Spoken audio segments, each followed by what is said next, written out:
let us talk about a frustration that so many gardeners face today. We are spending more money than ever on commercial fertilizers, premium soils, pest sprays, and the latest tools.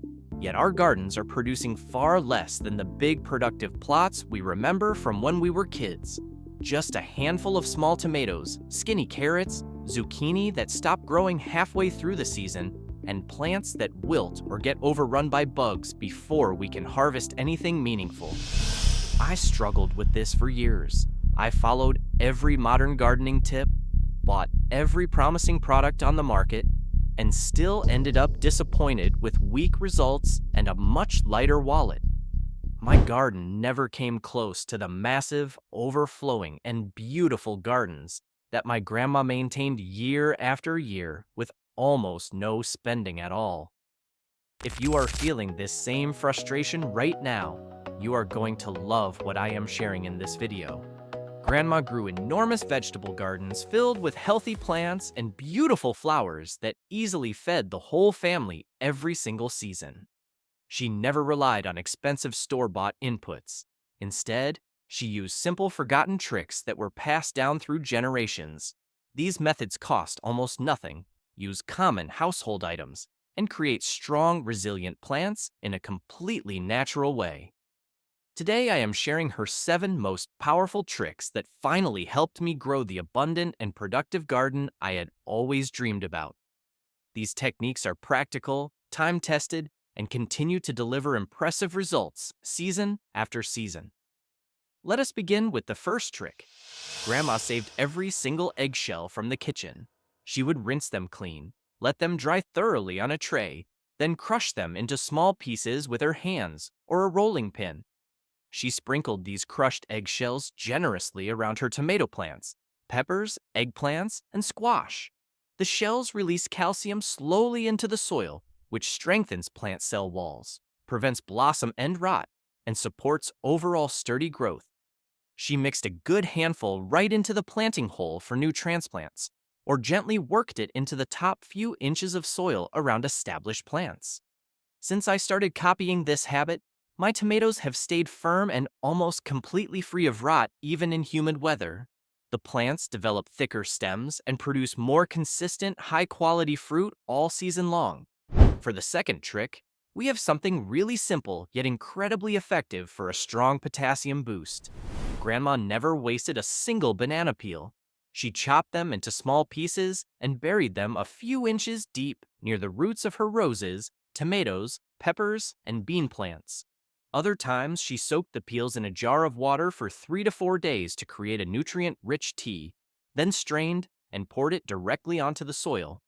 Banana peels are loaded with potassium, phosphorus, and magnesium that encourage heavy flowering and fruit development.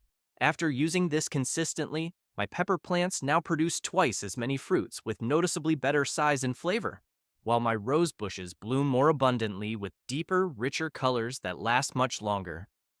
Next comes a trick that improves your soil texture while feeding your plants at the same time. Grandma collected used coffee grounds every morning after brewing and mixed them straight into the garden beds. She spread a thin layer around her plants, or added them generously to her compost pile. Coffee grounds add valuable organic matter, improve drainage especially in heavy clay soil, and provide a mild acidic boost that many vegetables and flowers enjoy. They also help deter slugs and snails naturally. I use this trick around my leafy greens like lettuce, spinach, and kale with excellent results. The leaves stay tender, vibrant green, and productive for much longer without bolting early in the hot weather. Let me tell you about the fourth trick that comes straight from the fireplace. Whenever Grandma cleaned out the wood stove or fireplace, she carefully saved the cooled wood ash. She scattered it lightly and evenly around her beans, peas, root crops, and flowering plants. Wood ash supplies natural potassium and gently raises soil pH in areas that need it. She used roughly 1 cup per 10 square feet and never more than twice per season. Since I started using wood ash again, my carrots and beets grow much straighter, larger, and smoother with beautiful uniform shapes. The plants show better overall vigor and fewer nutrient deficiency problems throughout the growing season. For the fifth trick, Grandma turned to a surprising kitchen staple to fight disease before it could take hold. She mixed 1 part milk with 9 parts water and sprayed the solution on the leaves of her squash, cucumbers, tomatoes, and melons every 10 to 14 days.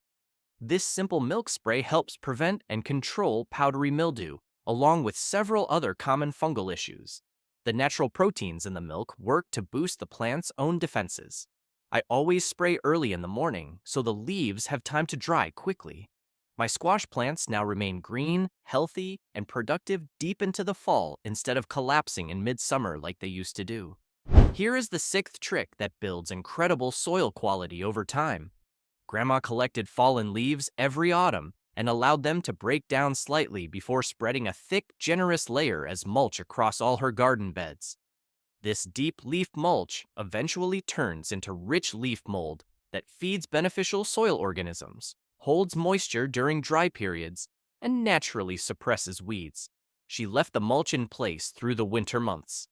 Earthworm activity increased dramatically in her garden, and the soil became wonderfully soft, loose, and fertile.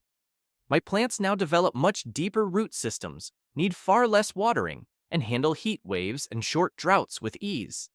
Finally, we reach the 7th trick that ties everything together beautifully. Grandma practiced smart companion planting instead of growing large blocks of just one crop. She interplanted marigolds among her tomatoes to repel harmful nematodes, grew basil right next to peppers to improve flavor and keep flies away, and followed the classic Three Sisters method where corn, beans, and squash all grew together supporting one another. These clever combinations make much better use of limited space, reduce pest pressure in a natural way, and help the different plants thrive as a living team. The overall results are noticeably stronger growth and higher yields with less work from the gardener. And I am gonna tell you one important extra hack at the end of the video, so make sure you watch until the very end for that powerful bonus tip. Grandma's real secret weapon was keeping an active compost pile going in the corner of the yard using every kitchen scrap, grass clippings, and garden waste she could find. She kept it moist, but not wet, and turned it regularly. This homemade compost acted as the engine that powered all 7 tricks and turned her ordinary soil into rich, living earth. When you combine these methods with good compost, the results multiply quickly. Your garden becomes more productive, more resilient, and much cheaper to maintain year after year. These forgotten tricks focus on feeding the soil and working with nature instead of constantly fighting against it. They work wonderfully in raised beds, traditional and ground gardens, containers on balconies, and even tiny spaces. They are completely safe for children, pets, and the environment. Start with just 2 or 3 of them this season, and you will be amazed at how quickly your plants respond with stronger growth and bigger harvests.